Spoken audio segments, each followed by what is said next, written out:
Welcome to This Week in Leadership Research, episode number 19. This week, I'll introduce an article about how power influences our attentional system. Does power increase attention to rewards? This is the question posed by an article titled, Does Power Increase Attention to Rewards? Examining the Brain and Behavior. The article was published in Journal of Experimental Social Psychology in 2022. The link of the article is in the description of this video. Have you noticed that people with power are more likely to engage in unethical behavior, such as lying and cheating?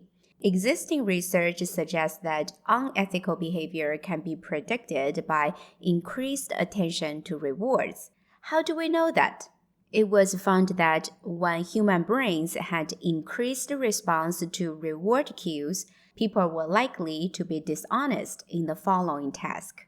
In one neuroimaging study, research participants who had relatively strong nucleus accumbens responses to anticipated reward exhibited higher rates of dishonest behavior. The nucleus accumbens is known as the brain's reward center because it is a major source of pleasurable feelings. The neurochemical dopamine is released from the nucleus accumbens. Healthy levels of dopamine help us with motivation and in pursuit of desires. With these findings, if we can prove that the experience of power increases people's attention to rewards, then we can explain why people with power are more likely to engage in unethical behavior. That is what researchers in the article I introduced this week plan to do. Let's first define power. The researchers focused on psychological power, which means having the ability to affect the outcome of others due to having control of valued resources that others want. For example, a supervisor Joe threatens people's job to get what he wants. A government agency director Jane uses a pretext to justify her decision of not opening up the bidding process for a $30 million project. The essence of psychological power is the capacity to influence others' thoughts, feelings, mind, and behavior. It is asymmetrical control over resources by allocating or withholding them. Power can be operationalized as structural power and sense of power. Structural power comes from holding a position that has control over resources. Sense of power comes from a subjective experience of power. It is a psychological state, a perception of one's capacity to influence others. For example, a bully in the workplace may not be someone who holds a powerful position, but the bully believes they can influence others by ridicule, social exclusion, slighting glances and gestures, and spreading rumors.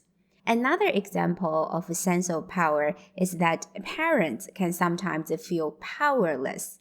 Although parents control resources critical to their children, such as food, safety, comfort, and emotional and physical nourishment, and they make most of the decisions for their children, parents feel powerless when their children's behavior is out of control. Power has been found to activate the behavioral approach system that motivates people to approach and engage with rewarding stimuli. For example, in one study, compared to low-power participants, high-power participants had greater left frontal activation in the alpha band, which indicated greater approach motivation. In another study, high-power participants were more likely to reposition an annoying fan compared to low-power participants, suggesting that they were more likely to take action to approach their desired outcomes. Moreover, the activation of the behavioral approach system is associated with increased dopamine. This explains why power is a major motivator. If we want to motivate people, we give people power, control, and autonomy. the activation of the behavioral approach system is also associated with optimism and risk-taking behavior. There are different explanations of the relationship between power and the behavioral approach system. Some researchers argue it is because powerful people are more attracted to rewards than the powerless. Other researchers argue that the relationship could be explained by powerful people's desire for dominance. An example is sexual harassment. Still others argue that powerful people could be attracted to secrecy. For example, powerful people commit infidelity not because they cannot resist the temptation of sex, but for other reasons, such as reinforcing their own perceptions of their levels of attractiveness or being privy to privileged information.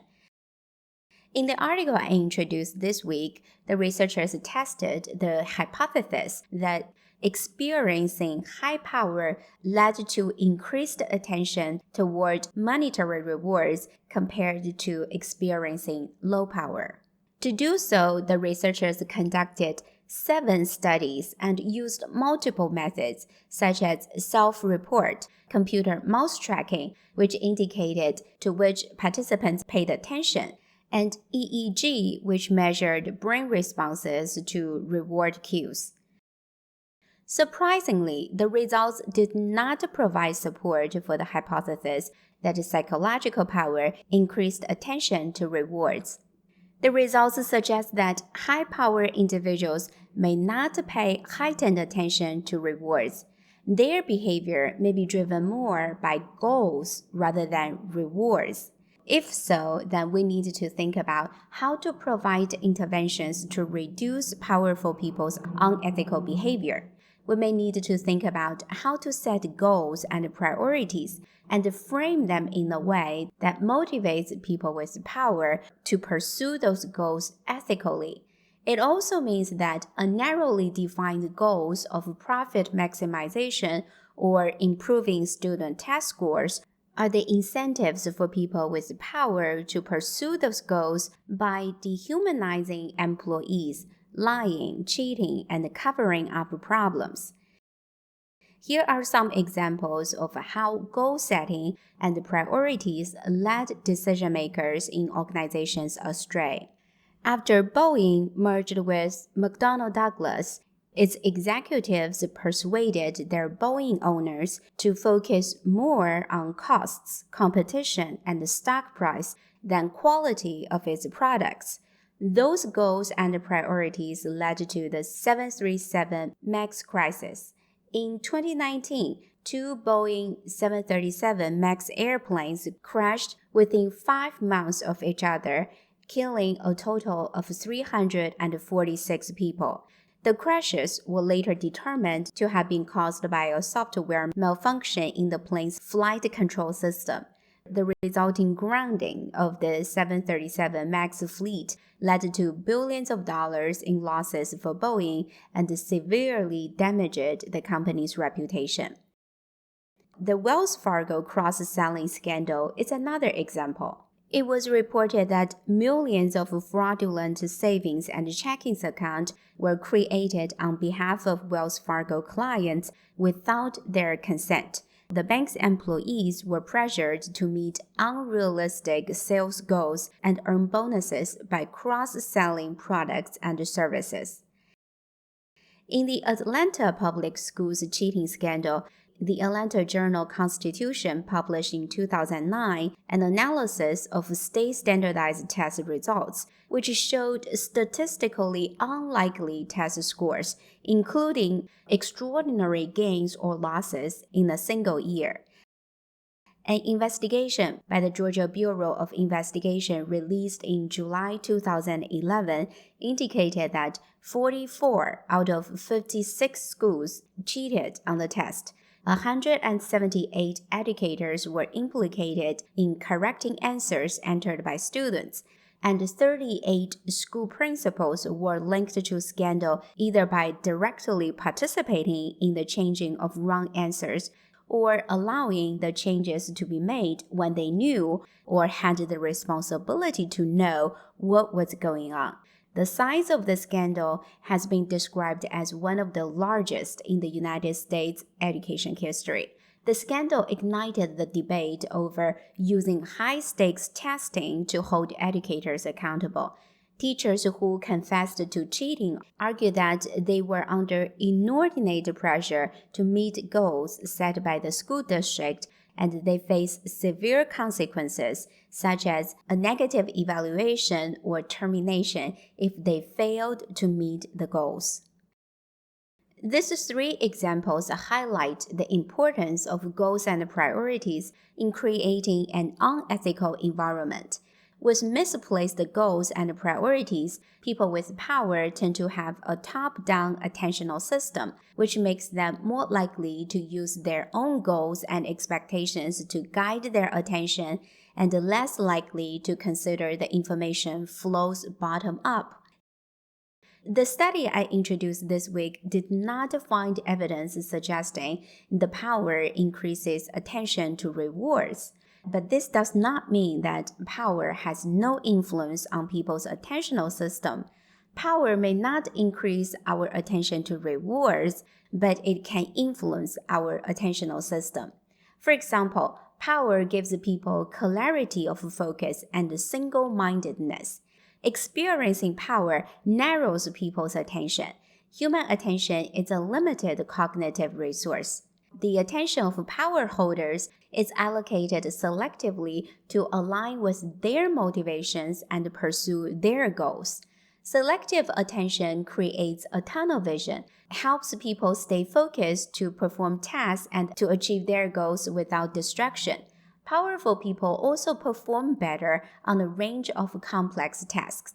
Experimental studies have shown that high-power people generated better arguments and completed a higher proportion of anagrams correctly. Women assigned to a powerful position compared to control condition performed math calculations better, showing less interference and better working memory, as seen in the related brain activity. Women who were given power also performed better on visual rotation tasks than powerless women. Power holders' selective attention allows them to attend to important information while disregarding less important information. This can be beneficial in decision-making because they can process the information more efficiently and make better decisions. But the selective attention also makes power holders more self-focused, which can lead to a lack of attention to the perspectives of others. This can make them less aware of the impact of their decisions on others and less likely to take advice from others, which lead to poor decision-making. This is called power hubris syndrome. Be aware of the toxic influence of power. History has taught us that powerful people rise and fall, and no one in this world has stayed in power forever.